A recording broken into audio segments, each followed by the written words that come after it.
Julian அசாஞ்சேவை பொறுத்த வரைக்கும் அவர் அமெரிக்காவினுடைய ஒரு சிம்ம சுப்பனமாக திகழ்ந்தார். அமெரிக்கா மூக்கிலேயே விரலை விட்டு ஆட்டிய ஒரு மிகப்பெரிய ஒரு போராளி தான் 21ஆம் நூற்றாண்டில்.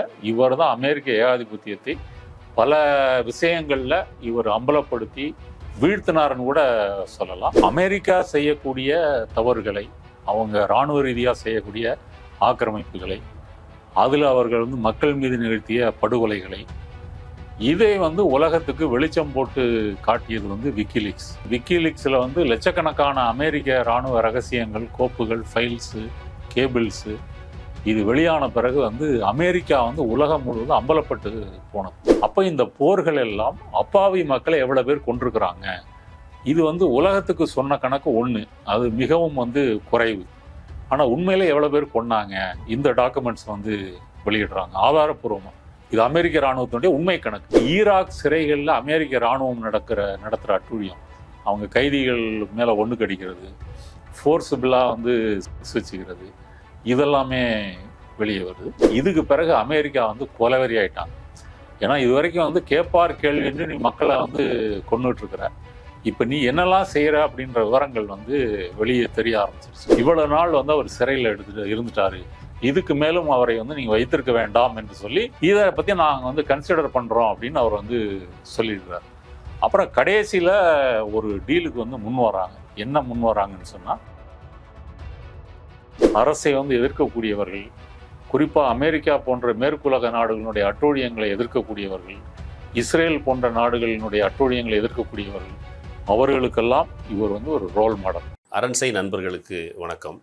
அரண்சை ஊடகம் சுயேட்சையாக இயங்குவதற்காகவே உருவாக்கப்பட்டது. நாம் செய்கிற வேலை உண்மையிலேயே மக்களுக்காக செய்கிறோம் என்பதை நீங்கள் நம்பினால், வாய்ப்பு இருந்தால் இந்த ரேசர் பே கியூஆர் கோடுக்குள்ளே நீங்கள் அதை ஸ்கேன் பண்ணி எங்களுக்கு உங்களால் இயன்றதை, விருப்பம் இருந்தால் ஆதரவு தெரிவிக்கலாம். வணக்கம், இது அரண்சை. நான் தேவா பாஸ்கர். இங்கே நேர்காணலில் தோழர் நாதன் அவர்கள். வணக்கம். வணக்கம். ஜூலியன் அசாஞ்சே விடுதலை ஆயிட்டார் அப்படின்றதான் சமூக வலைதளங்களில் முக்கியமான பேசுபொருளாக இருந்தது. குறிப்பாக அவங்களுடைய தளம் விக்கிலீக்ஸ்லேயே ஒரு ட்வீட் ஒன்று போட்டிருந்தாங்க. கிட்டத்தட்ட 1901 நாள் சிறைவாசம், கிட்டத்தட்ட 2 to 3 செல்லில் 23 hours சாலிட்டரி கன்ஃபைன்மெண்ட்ல தனி சிறையில் இருந்திருக்காரு. சிறைவாசம் மட்டுமே கிட்டத்தட்ட 2000 நாட்கள், அது இல்லாமல் 14 ஆண்டுகள் அவர் ஓடிட்டே இருந்திருக்காரு. இப்போ திரும்ப அவர் ஃபேமிலி கிட்ட போறாரு அப்படின்ற தகவலை ரொம்ப வெளியிட்டிருந்தாங்க.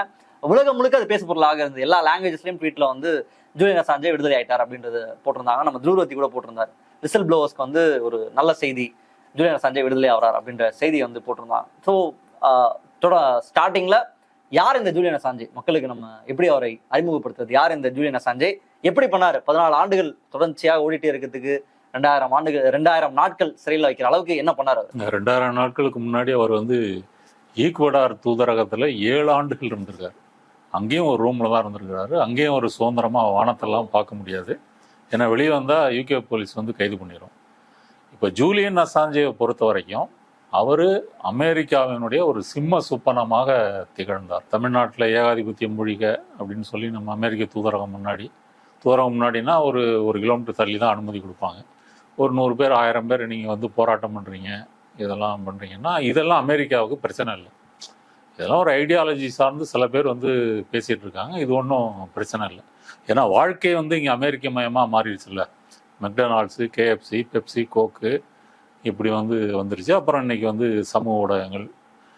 அப்போ அமெரிக்காவுக்கு என்ன பிரச்சனை அப்படின்னு சொன்னால், அமெரிக்கா செய்யக்கூடிய தவறுகளை, அவங்க இராணுவ ரீதியாக செய்யக்கூடிய ஆக்கிரமிப்புகளை, அதில் அவர்கள் மக்கள் மீது நிகழ்த்திய படுகொலைகளை, இதை உலகத்துக்கு வெளிச்சம் போட்டு காட்டியது விக்கிலீக்ஸ். விக்கிலீக்ஸில் லட்சக்கணக்கான அமெரிக்க இராணுவ ரகசியங்கள், கோப்புகள், ஃபைல்ஸு, கேபிள்ஸு இது வெளியான பிறகு அமெரிக்கா உலகம் முழுவதும் அம்பலப்பட்டு போனது.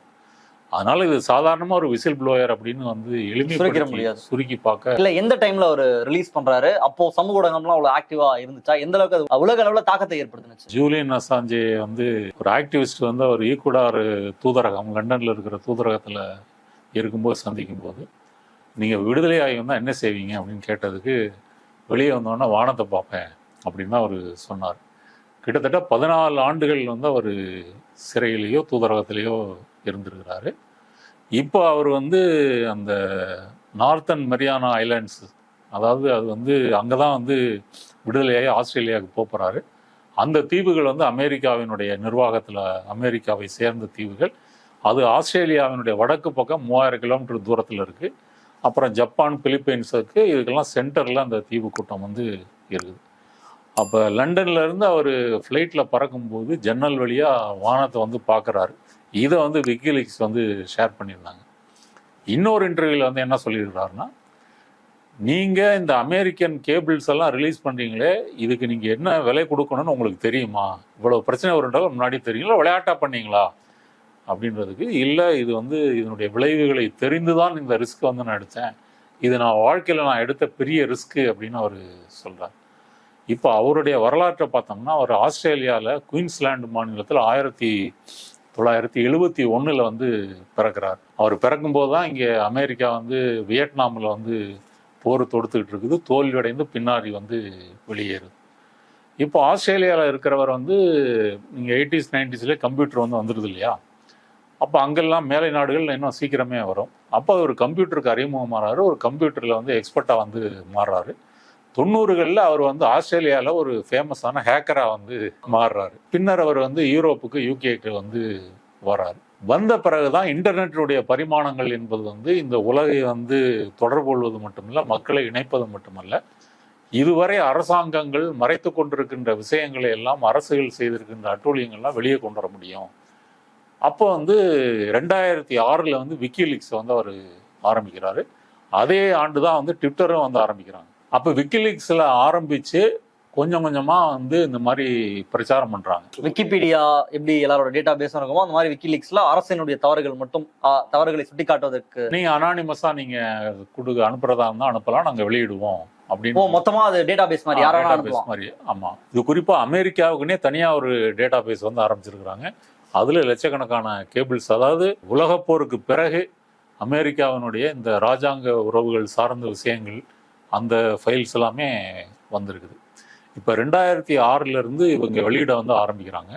2010 தான் ஒரு டேர்னிங் பாயிண்ட். அமெரிக்கா இராணுவத்தில் வந்து இராணுவ வீரராக இருந்த ஒரு பெண் இராணுவ வீரர் செல்சியா மேனிங், அவங்க வந்து அவர் என்ன பண்ணுறாரு அப்படின்னு சொன்னால், ஈராக்லேயும் ஆப்கான்லேயும் அமெரிக்க இராணுவங்கள் செய்ததை வந்து தீவிரவாதத்தை ஒழிப்பதற்காக போன அமெரிக்க இராணுவம் அதை லீக் பண்ணுறாங்க. அந்த கேபிள்ஸ் எல்லாம் வந்து வருது, விக்கிலீக்ஸ் வெளியிடுறாங்க. அதுல இவங்க வந்து 9/11 தாக்குதலுக்கு பிறகு வந்து அமெரிக்கா வார் ஆன் டெரர் அப்படின்றத டிக்ளேர் பண்ணாங்க. ஆப்கானிஸ்தான் மேல வந்து போர் தொடுக்குது. அப்புறம் 90களிலே 2000 வந்து ஈராக் மேலே வந்து போர் தொடுக்குது. அப்போ இந்த போர்கள் எல்லாம் அப்பாவி மக்களை எவ்வளவு பேர் கொண்டிருக்கிறாங்க, இது வந்து உலகத்துக்கு சொன்ன கணக்கு ஒன்று, அது மிகவும் வந்து குறைவு.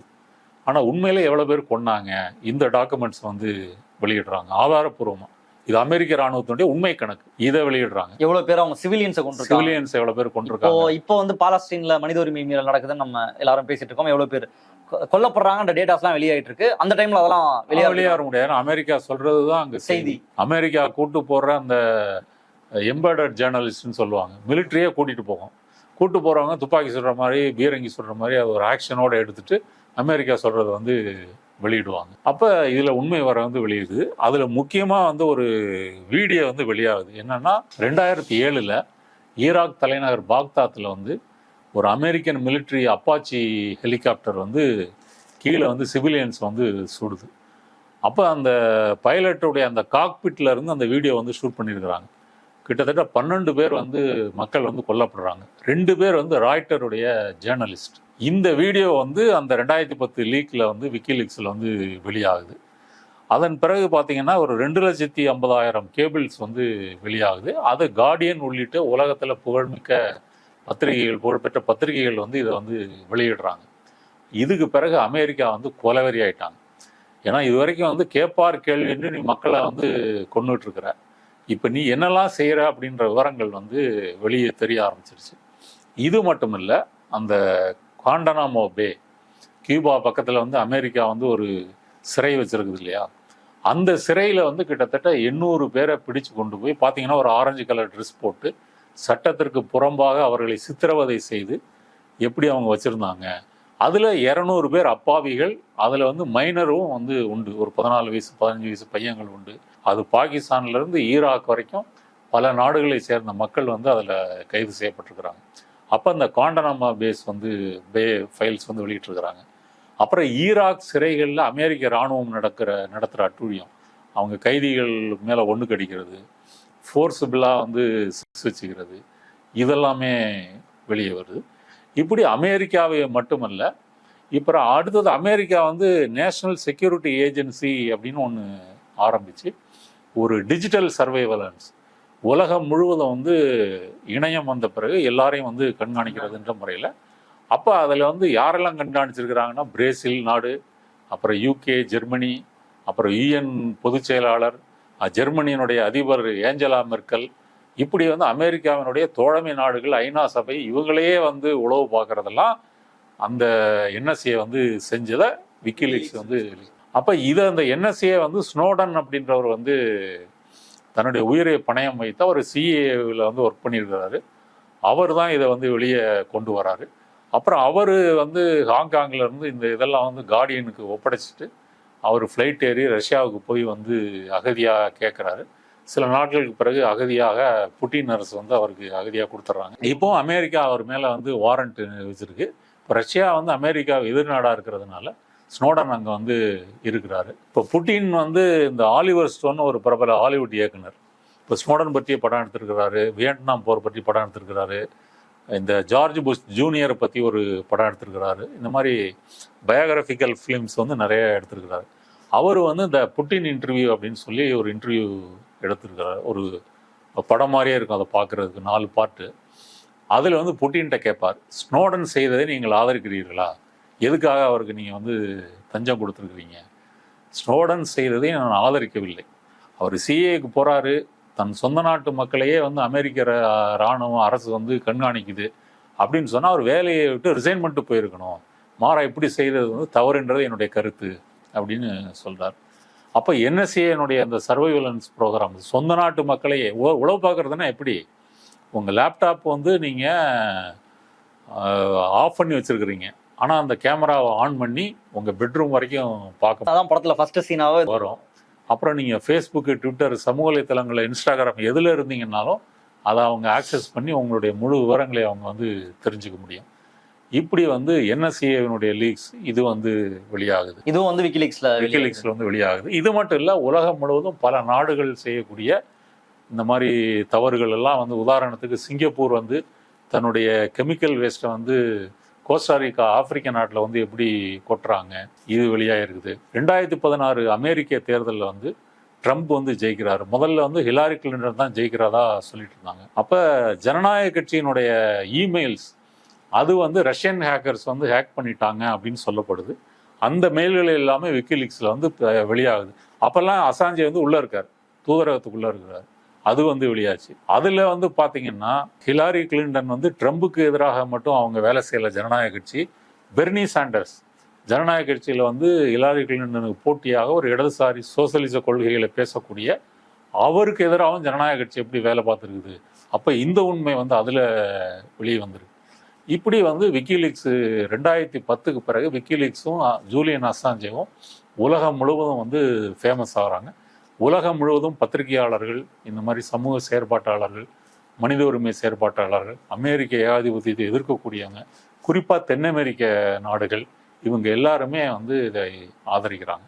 அப்போ அமெரிக்கா எப்படியாவது வந்து இவரை நாடு கடத்தி இவரை வந்து தண்டிக்கணும் அப்படின்னு சொல்லி முயற்சி பண்றாங்க. என்ன பேசிஸ்ல அமெரிக்கா அவர் மேல ஆக்ஷன் எடுக்குது? மேனிங்னு ஒரு வீரர் சொன்ன இல்லையா, ஒரு பெண் வீரர், அவங்கள வந்து கைது பண்ணிட்டாங்க. கைது பண்ணி 35 ஆண்டுகள் சிறை அவங்க தான் இவருக்கு கொடுத்தாங்க அப்படின்னு கொடுத்துருக்காங்க. ஆமா, இவர் மேல வந்து 18 குற்றச்சாட்டுகள். அதுல 17 குற்றச்சாட்டுகள் வந்து இந்த மாதிரி அமெரிக்காவுக்கு உளவு பார்த்து எதிரி நாடுகளுக்கு கொடுக்கறது, இராணுவ ரகசியங்களை வெளிப்படுத்துறது, இப்படி வந்து ஒரு 17 குற்றச்சாட்டுகள். ஒரு குற்றச்சாட்டு வந்து கம்ப்யூட்டரை வந்து மிஸ்யூஸ் பண்ணிட்டாரு அப்படின்னு ஒரு குற்றச்சாட்டு. இப்படி 18 குற்றச்சாட்டு. இது வந்து அமெரிக்கா வந்து போட்டு அவருக்கு வந்து வாரண்ட்டு இதெல்லாம் வந்து பிறப்பிச்சிருக்குது. ஆனால் அவர் இருக்கிறது யூகே.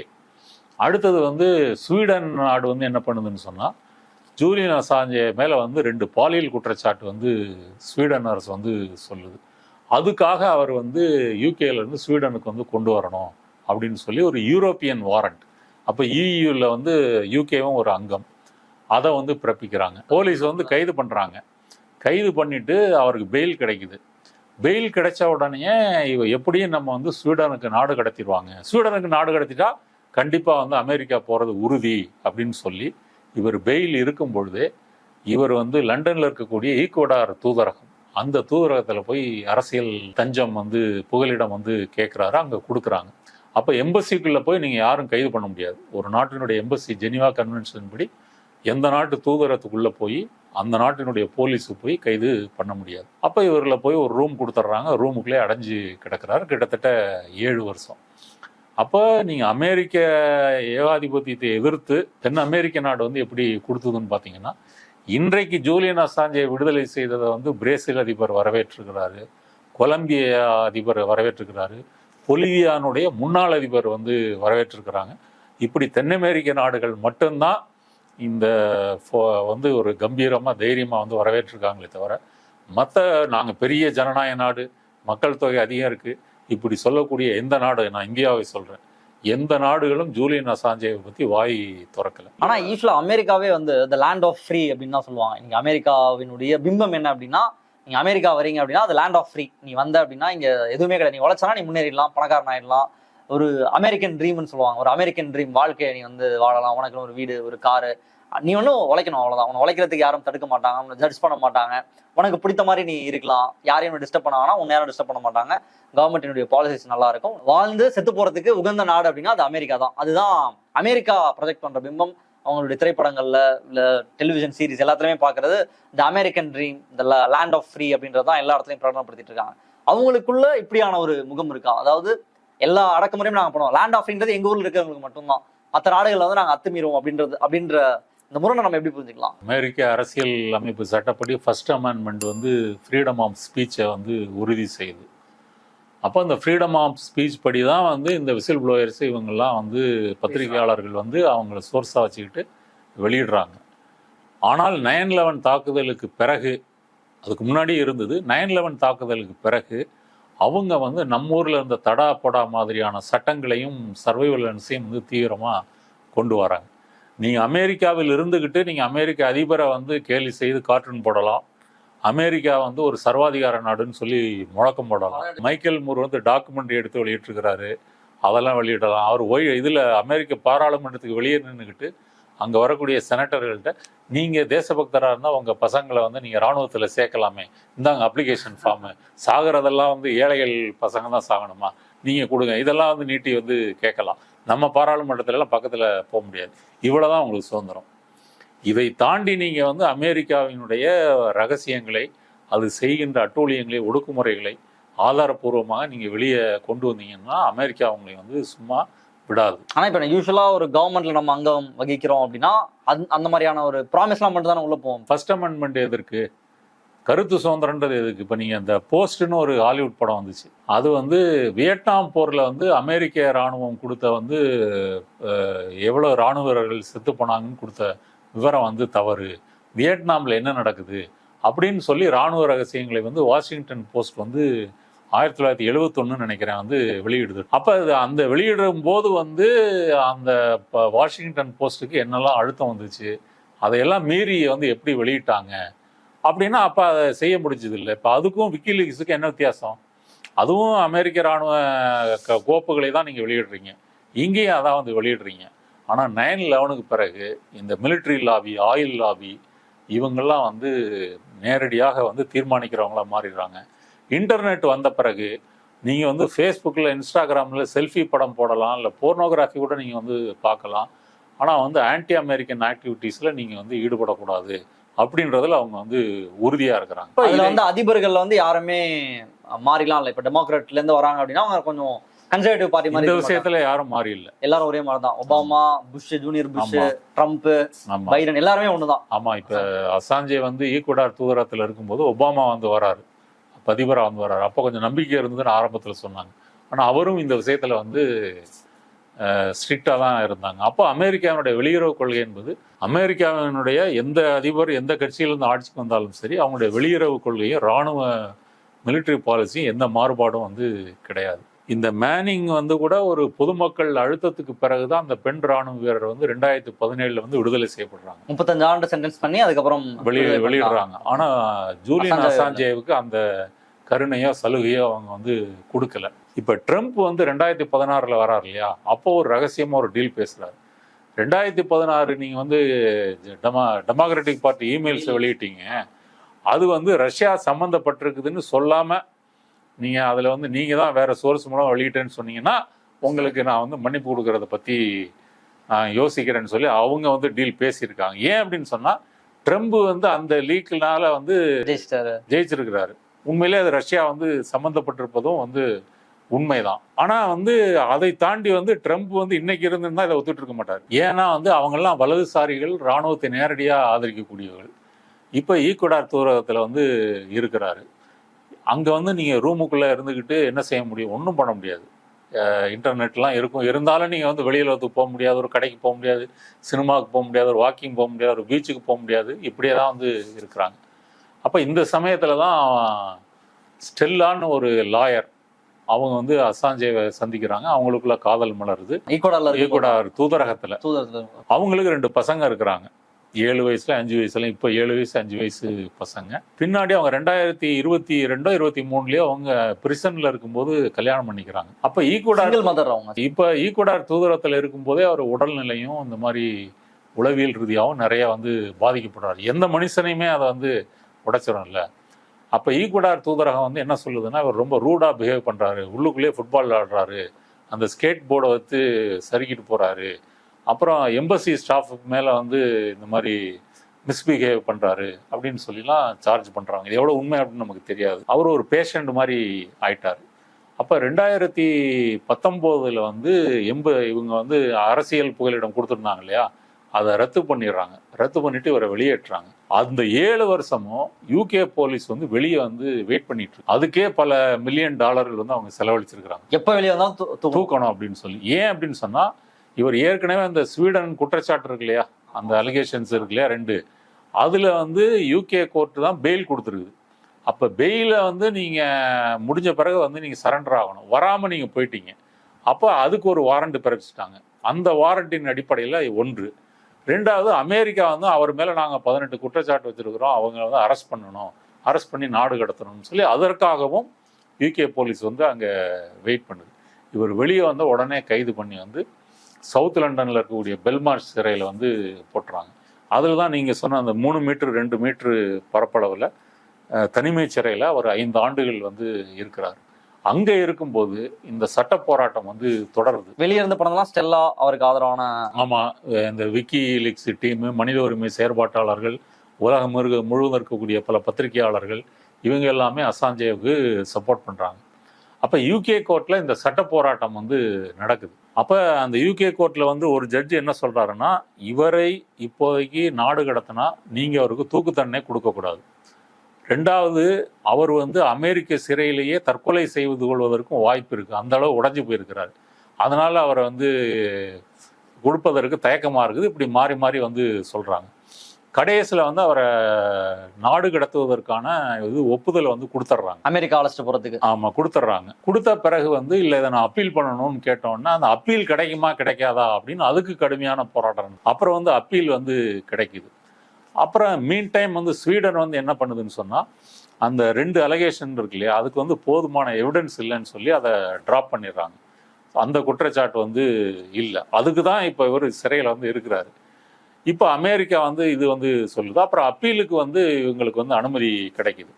அப்போ அந்த கோர்ட்டில் போட்டு வந்து நீங்கள் நாடு கடத்தினா இவர் வந்து கொல்லப்படுவார், இவர் வந்து ஒரு பத்திரிகையாளரும் கருத்து சுதந்திரமாக என்ன செய்ய முடியுமோ அதைத்தான் அவர் வந்து செஞ்சிருக்கிறாரு, தன்னுடைய சோர்ஸ் யாரையும் அவர் வந்து காட்டி கொடுக்க முடியாது அப்படின்னு சொல்லி இவங்க வந்து வாதாடுறாங்க. இந்த மீன் டைம் வந்து ஆஸ்திரேலிய பாராளுமன்றம் வந்து என்ன பண்ணாங்க, இதான் கேட்கணும். ஆஸ்திரேலியன் கவர்மெண்ட் எப்படி இருந்தாங்க?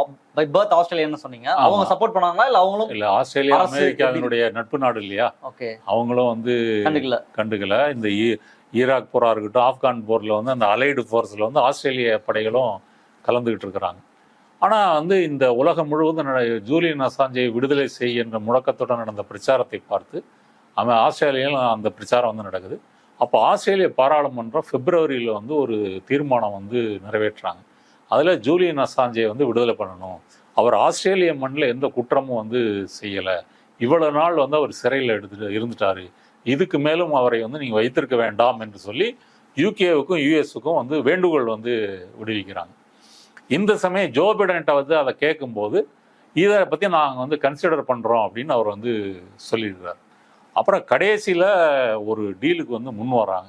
என்ன முன் வராங்கன்னு சொன்னால், ஜூலியன் அசாஞ்சே வந்து யூகே இதுலேருந்து விடுதலை செய்யப்பட்டு அவர் வந்து அமெரிக்காவினுடைய ஜூரிசெக்ஷன் இருக்கிற ஒரு பகுதிக்கு கொண்டு போய் அங்கே வந்து ஒரு கோர்ட்டில் தான் செய்தது அமெரிக்காவை உளவு பார்த்தேன் என்ற ஒரே ஒரு சார்ஜ், அந்த குற்றத்தை அவர் ஒத்துக்கணும்.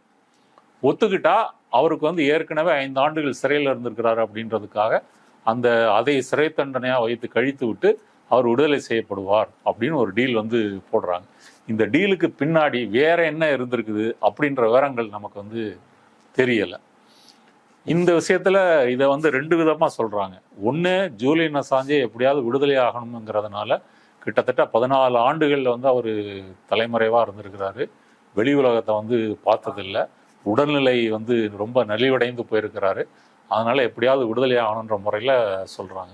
இன்னொரு புறம் வந்து பத்திரிகையாளர்கள், மனித உரிமை செயற்பாட்டாளர்கள் இது வந்து ஒரு தோல்வி, ஏன்னா வந்து ஒரு 5 ஆண்டு சிறை தண்டனை கொடுத்துட்டு தான் அவன் நம்மளை வந்து விடுதலை பண்றான், அப்போ எதிர்காலத்தில் வந்து அமெரிக்கா இந்த மாதிரி விசில் ப்ளோயர்ஸ், இந்த மாதிரி பத்திரிகையாளர்களை அச்சுறுத்துவதற்கு இது ஒரு முன்னுதாரணமாக பயன்படுத்தும் அப்படின்னு வந்து சொல்றாங்க. இப்போ நேற்று வந்து அவர் வந்து பிரிட்டன் அந்த பெல்மார்ட் சிறையிலேருந்து வெளியே வராரு. ஒரு சார்ட்டர்டு ஃப்ளைட்டு, அந்த ஃப்ளைட்டுக்கு வந்து அசாஞ்சே தான் பே பண்ணணுமா. பரதேசிங்க இவ்வளோ பெரிய நாடு, இவ்வளவு எல்லாம் வச்சிருக்கிறாங்க, அதுவே வந்து கிட்டத்தட்ட $500,000. அதுக்கு வந்து இப்போ கடன் வாங்கி கட்டிட்டு இப்போ ஆஸ்திரேலியா போய் வந்து திரும்ப மக்கள்கிட்ட வந்து ஃபண்டு திரட்டி தான் அந்த கடனை வந்து அவங்க அடைக்க போகிறாங்க. இப்போ அதில் ஏறி வந்து பாங்காக்கில் வந்து அந்த ஃப்ளைட்டு நிற்கிது, ரீஃபில் பண்ணுது. அப்புறம் இந்த நார்த்து கரோலினா ஐலாண்ட்ஸுக்கு வந்து அங்கே வருது. அங்கே நீதிபதிகிட்ட வந்து ஆஜர்படுத்தப்படுறாங்க. அப்போ ப்ராசிக்யூட்டர் தரப்புலேருந்து அவங்க வாதிடுறாங்க என்னன்னா, இந்த மாதிரி அமெரிக்காவை உளவு பார்த்துருக்கிறாரு. அப்போ அசாஞ்சே சொன்ன பதில் என்னன்னா, அமெரிக்காவினுடைய ஃபர்ஸ்ட் அமெண்ட்மெண்ட் சொல்லியிருக்கிற கருத்து சுதந்திரம், பேச்சு சுதந்திரம், அதன்படி தான் நான் வந்து செயல்பட்டிருக்கிறேன் அப்படின்னு சொல்லிட்டு, ஆனாலும் நீங்கள் சொன்ன அந்த உளவு பார்த்தீங்கன்னு சொல்கிற அந்த இதை நான் ஏற்றுக்கொள்ளுகிறேன் அப்படின்னு வந்து ஒத்துக்கிறாரு. அப்போ அமெரிக்க வழக்கறிஞர் வந்து என்ன சொல்கிறாருன்னா, ஃபர்ஸ்ட் அமெண்ட்மெண்ட்டுக்கும் இந்த உளவு பார்க்கின்ற இந்த சட்டத்திற்கும் நேரடியாக பொருத்த முடியாது, இது பத்திரிகை சுதந்திரத்தில் வந்து வராது, இருந்தாலும் அவருடைய கருத்தை நான் வந்து மதிக்கிறேன் அப்படின்னு சொல்கிறாரு. நீதிபதி ஏற்றுக்கொண்டு இவரை வந்து நீங்கள் உங்கள் குற்றத்தை நீங்களே ஒப்புக்கொண்டு விட்டீர்கள், ஏற்கனவே 5 ஆண்டுகள் நீங்கள் வந்து யூகே சிறையில் இருந்துட்டீங்க, அதனால் நீங்கள் வந்து விடுதலையாகி நீங்கள் போகலாம் அப்படின்னு சொல்கிறாரு. அதன் பிறகு அவர் ஃப்ளைட்டு பிடிச்சி இந்நேரம் நம்ம பேசிகிட்டு இருக்கிற இந்நேரத்தில் ஆஸ்திரேலியாவில் வந்து இறங்கியிருப்பார். அப்போ அமெரிக்கா மூக்கிலேயே விரலை விட்டு ஆட்டிய ஒரு மிகப்பெரிய ஒரு போராளி தான் 21ஆம் நூற்றாண்டில். இவர் தான் அமெரிக்க ஏகாதிபத்தியத்தை பல விஷயங்களில் இவர் அம்பலப்படுத்தி வீழ்த்தினார்னு கூட சொல்லலாம். அவர் இவ்வளவு சட்ட போராட்டங்களுக்கு பிறகு இன்று விடுதலையாயிருக்கிறார். யூஸ்வலாக இந்த மாதிரியான இந்த ஒரு ஃபாரின் கண்ட்ரி அதில் உளவு பார்க்கறது, இப்படியான சம்பவங்கள் ஜென்ரலாகவே உளவு அப்படின்னு வரும் பொழுது அவங்க மர்மமான முறையில் மரணம் அடைகிறது, அசாசினேஷன், அதெல்லாம் நிறையா நம்ம பார்க்க முடிஞ்சது. அப்போது இவர் மேலே அசாசினேஷன் அட்டம்ஸ் அதெல்லாம் நடந்திருக்கா, ஏதாவது ட்ரை பண்ணியிருக்காங்களா, இல்லை அப்படி பண்ணாமல் இருக்காங்க அப்படின்றது ஒரு ஆள் அவர் ஏதாவது டீல்லாம் போட்டிருக்காரோ அப்படின்ற சந்தேகத்தை கூட எழுப்புது. அதெல்லாம் நம்ம எப்படி எடுத்து? இப்போ ஜூலியன் அசாஞ்சே அம்மா என்ன சொல்லியிருக்காங்கன்னா, இது நாள் வரையும் ஒரு முரண்பட்ட வாழ்க்கையை வாழ்ந்துட்டாரு, இனி அவர் வந்து ஒரு பீஸ் டிப்ளமசியில் தான் அவர் வந்து இருப்பார் அப்படின்னு அவங்க சொல்லியிருக்கிறாங்க.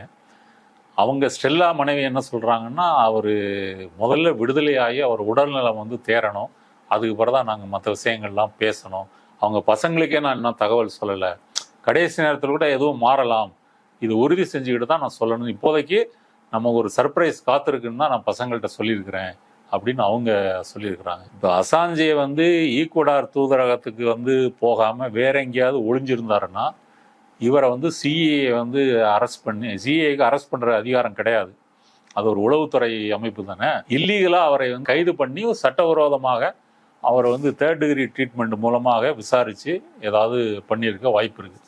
அதனால தான் அவர் ஈக்குவடார் தூதரகத்துக்கு அவர் வந்தார். ஒரு கால் ஈக்குவடாரும் வந்து கொடுக்கல அப்படின்னு சொன்னால் அவர் தலைமறைவாகவும் இருக்க முடியாது. இப்போ யூகே சிறையில் வந்து இருக்கிறாரு. யூகே அவரை வந்து பிடிக்குது. இப்போ யூகேல இருந்து அவர் அஃபிஷியலாக நாடு கடத்தப்பட்டாருன்னா அமெரிக்காவில் வந்து இந்த 18 குற்றச்சாட்டுகளுக்கும் 175 ஆண்டுகள் சிறை.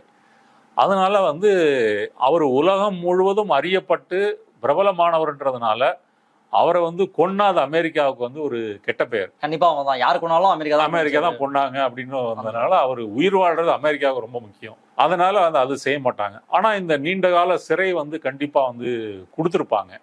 இப்ப ஜோ பிடனுக்கு வந்து என்ன பிரச்சனைன்னு சொன்னா, அசாஞ்சேவை அந்த மாதிரி நாடு கடத்தி இங்க வந்து கொண்டு வந்தா அங்க டெமோக்ராட்டிக் பார்ட்டியில் இருக்கக்கூடிய லிபரல்ஸ், இடதுசாரிகள், இவங்க ஓட்டு, அப்புறம் ஆப்ரோ அமெரிக்கன்ஸு, மற்ற நாட்டை சேர்ந்தவங்க, இந்த ஓட்டுகள்லாம் வந்து பாலஸ்தீன் பிரச்சனை அது வேற ஓடிட்டு இருக்கு. இப்போ இஸ்ரேல் வந்து அமெரிக்கா ஆதரவளிக்கிறது ஒரு கெட்ட பேர் ஆயிட்டு இருக்கு. அப்போ தன்னோட ஃபேஸ் வேல்யூ காப்பாற்றிக்கணுன்றதுக்காக பிடன் வந்து இந்த முடிவை வந்து அவர் வந்து எடுத்திருக்கிறாரு. அதனால வந்து இது சிஐஏ வந்து கொல்ல முடியாது. கண்டிப்பாக பிடிச்சு கொண்டு போய் வந்து அவரை சிறையில் வச்சு கொள்ளுவாங்க, சித்திரவதை பண்ணி. சித்திரவதை நான் சொல்றது உளவியல் ரீதியா. என்ன ஏற்கனவே 15 ஆண்டுகள் கிட்டத்தட்ட சிறைவாசம் தான் அவர். இன்னும் நீங்கள் வந்து அவருக்கு என்ன இப்போ 52 வயசு, இதற்கு பிறகும் வந்து அவர் எவ்வளோ வருடங்கள் உயிர் வாழ முடியும்? இல்லை அந்த யூகே ஜட்ஜு சொன்ன மாதிரி சிறையிலேயே அவர் வந்து சூசைட் பண்ணியிருக்கிறது கூட வந்து வாய்ப்பு இருக்குது. ஆனால் வந்து இதில் நம்ம அவர் கற்றுக்கொள்ள வேண்டிய விஷயம் வந்து என்ன அப்படின்னு சொன்னால், ஒரு பத்திரிகையாளர்கள் வந்து எப்படி வேலை செய்யணும். நம்ம ஊர்லேயும் பத்திரிகையாளர்கள் இருக்காங்க. அவங்கெல்லாம் அரசுக்கு துணிஞ்சு இது மாதிரி பேசுவாங்களா? இல்லை மோடியை எதிர்த்து வந்து ஒரு கார்ட்டூன் வரைகிறது கூட எத்தனை கார்ட்டூனிஸ்டுகள் வந்து தயாராக இருக்கிறாங்க. இப்போ வந்து ஆசாதின்னு பேசின வந்து அருந்ததி ராய் மேலே வந்து யுஏபிஏ சட்டத்து மேலே வந்து வழக்கு. அப்போ உலகம் முழுவதும் இருக்கக்கூடிய பத்திரிகையாளர்கள், அரசை வந்து எதிர்க்கக்கூடியவர்கள், குறிப்பாக அமெரிக்கா போன்ற மேற்குலக நாடுகளினுடைய அட்டூழியங்களை எதிர்க்கக்கூடியவர்கள், இஸ்ரேல் போன்ற நாடுகளினுடைய அட்டூழியங்களை எதிர்க்கக்கூடியவர்கள், அவர்களுக்கெல்லாம் இவர் வந்து ஒரு ரோல் மாடல். விசில் ப்ளோவர் அப்படின்ற வார்த்தையை வந்து தமிழ்நாட்டில் யாருக்கு சொல்லுவாங்க அப்படின்னா சவுக்கு சங்கருக்கு வந்து சொல்லுவாங்க. நேற்று கூட எல்லாரும் ஜூலியன் அசாஞ்சே ரிலீஸ் ஆனா தமிழ்நாட்டினுடைய ஜூலியன் அசாஞ்சே சவுக்கு எப்போ ரிலீஸ் ஆகிறார் அப்படின்ற கேள்வியெல்லாம் கேட்பாங்க. அவரும் அரசினோட டாக்குமெண்ட்லாம் ரிலீஸ் பண்ணாரு அப்படின்ற கதையெல்லாம் அவருக்கும் சொல்லப்படுது. ரெண்டு பேரையும் ஒப்பிட்டு பார்க்கலாமா? தமிழ்நாட்டு ஜூலியன் அசாஞ்சே அப்படின்லாம் சொல்றாங்க, இவரே விசில் ப்ளோவர்னு சொல்றாங்க. ரெண்டு பேரும் ஒரே தட்டில் வச்சு பார்க்கலாமா? இந்த கேள்வி மிகவும் எரிச்சல் விட்டுகிறது. யாரையும் ஒப்பிட்டு கேள்வி கேட்குறீங்க? இமயமலையோட எதிர்க்கிறார் அரசை, இவரும் அதுதான் சொல்றேன். இமயமலையும் மலைதான், ரோட்ல கிடக்கிற ஒரு கல்லு தான். இந்த கல்லும் இமயமலை ஒன்றுன்னு கேட்டால் என்ன சொல்றது? இப்போ ஜூலியன் அசாஞ்சே செய்திருக்கிறது உலக மக்களை, உலக நாடுகளை அமெரிக்கா வந்து கண்காணிக்குது. இந்த மாதிரி ஈராக்கு, ஆப்கானிஸ்தான் நாட்டு சிவிலியன்ஸை வந்து கொண்டு இருக்கிறது. இப்படி வந்து அதை வந்து அவர் அம்பலப்படுத்தியிருக்கிறாரு. சவுக்கு சங்கர் வந்து அவர் ஒரு பத்திரிகையாளரோ விசில் ப்ளோவரோ வந்து கிடையாது. அவர் ரூலிங் கிளாஸு, ஐஏஎஸ், ஐபிஎஸ், இதில் ஒரு பிரிவு நலன் அவங்களுக்காக வந்து செயல்படக்கூடியவர். அவர் காசு வாங்கிட்டு யாருக்கு ஆதரவாக எதிர்வாக வந்து பேசக்கூடியவர். அவருக்கு வந்து சப்ளை பண்ணுறதெல்லாம் யாருன்னு கேட்டிங்கன்னா, இந்த மாதிரி 35 ஆண்டுகள் வந்து சிறைக்கு போன அமெரிக்க இராணுவ வீரர் மேனிங் மாதிரியான வீரர்கள் கிடையாது. இப்போ சிட்டிங் ஐபிஎஸ், சிட்டிங் ஐஏஎஸ் அதிகாரிகள் தங்களுக்கு கிடைத்த விவரங்களை வந்து அவருக்கு ஃபோன்லேயோ ஏதோ சொல்லி இப்படி தான் வந்து கொடுக்குறாங்க. இப்போ அவர் கிளாம்பாக்கத்தில் வந்து ஒரு டாக்குமெண்ட் லீக் பண்ணார் வெளியே. அந்த லீக் வந்து ஃபோர்ஜரி டாக்குமெண்ட்டுன்னு இப்போ வந்து வந்திருக்கு. அதனால் இந்த ரோட்டோர கல்லையும் அந்த இமயமலையும் நம்ம வந்து ஒப்பிட முடியாது. உண்மையே இது வந்து ஒரு அதிர்ச்சியான ஒப்பீடு. ஏன் இந்த கேள்விக்கிறேன்னா, யாராவது சவுக்கு சங்கர் கைதை பற்றி தமிழ்நாட்டில் கைதாயிருக்காரு, நீ ஏன் பேசுறேன்னு கேட்பாங்க. அந்த கமெண்ட்டை போடக்கூடிய நண்பருக்காக தான் இந்த கேள்வியை முன் வச்சேன். பல முக்கியமான கருத்துக்களை முன் வச்சிருக்கீங்க. அசாஞ்சே குறித்து, அவருடைய ஜேர்னி குறித்து மக்கள் பார்த்து என்ன சொல்லலாம்னு பார்ப்போம். இந்த நிகழ்ச்சியை கலந்து உங்களுடைய கருத்துக்களை பகிர்ந்தமைக்கு ரொம்ப நன்றி. நன்றி. மற்ற நிகழ்ச்சியை சந்திப்போம். நன்றி, வணக்கம்.